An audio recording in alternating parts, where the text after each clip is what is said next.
One grandmother has better eyesight than I. One grandmother loved to read pleats on her husband's pants. One grandmother wove the threads of time. One grandmother lives and reminds me what I should be more like. Disney's sequel doesn't mention that Pocahontas died during her trip to Europe. One grandmother will never read this poem.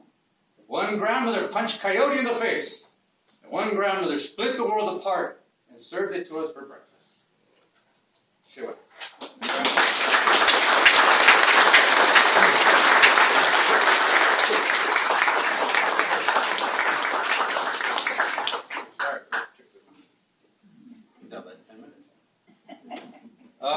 As you might have noticed, switch in different languages. Being Hawaiian and living in the contested borderlands between the U.S. and Mexico, Pacharia, Potoman, I want to read this one piece. It's called Borderlands. Borderlands. Welcome to the Borderlands, where Day of the Dead and Halloween walk hand in hand. Come out to the West Texas town of El Paso. Make yourself at home. Mi casa es su casa takes on a different tone when someone else from out of town owns a banknote. Come to buy old El Paso. Come, stand close and see the shanty towns that dot the sides of the mighty Rio Grande. Is that Mexico? Everyone asks. Well, I know. Our shanties are 100% American-made, from sea to aluminum siding. Come on by and cross an arbitrary man-made line, imposed and encased in concrete skin. The tortilla curtain people have gripped, but flatbread isn't watched by helicopters whirling overhead.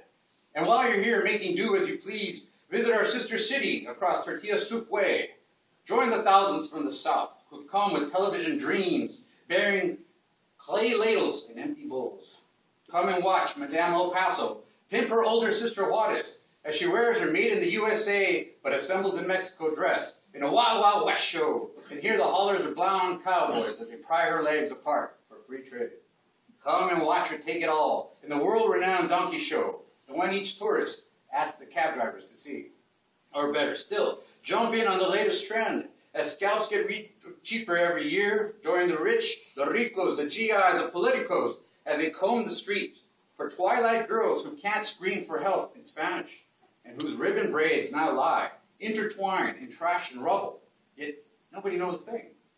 Welcome to the Borderlands, where exploitation and femicide dance hand in hand. And there's obviously a tribute to the women who have been murdered.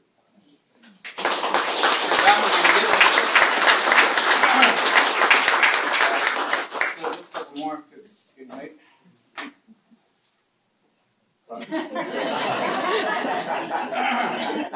I mentioned coyote before, and some of you might know the universal kind of archetype of the trickster figure. And some southwestern cultures are coyote. And coyote days is basically days about working about living with coyote.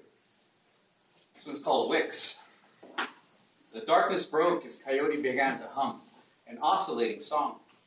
He twitched his whiskers, pulled on them in Brechtian theater, rubbed together open palms, clasped in circular ideas, and grinned. He raised up furry hands, winked, then spatted to them, clapped with a bang, then reached for bits of olive-colored clay, wrought a marble, thought about paint and blew upon it, a coat or two, and littered the place with animated mannequin. He danced across the sky to light the wicks that would twinkle at night to console the forms that roamed below, who might one day seek an omniscient palm to caress and grip in warmth and know they were not alone. He grinned, teeth bared in pearly gleams. He turned and regarded the figure approaching him. He swung, punched Jehovah in the nose, and knew that it was good.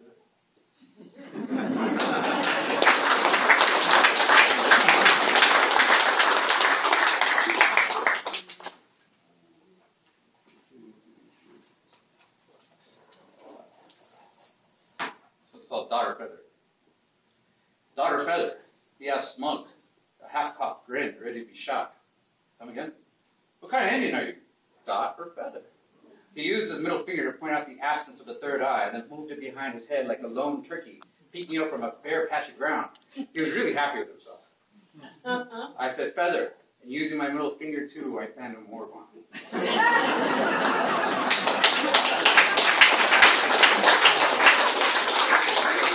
One last one. But great Simon.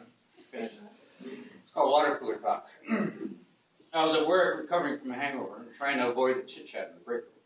I could hear the typical conversations occurring with the usual subjects of the weekend: who got so drunk, whose kid was so smart, and other innocuous things. I headed for the water cooler to try to get away from the den of the dum-dums. I was enjoying my first cup of teeth-hurting, paper-flavored cold water when Bob showed up.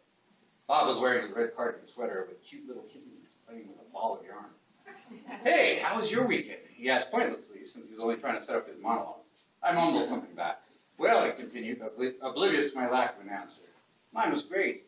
Mimi's gone preggy again, and the twins are so delightful and so smart."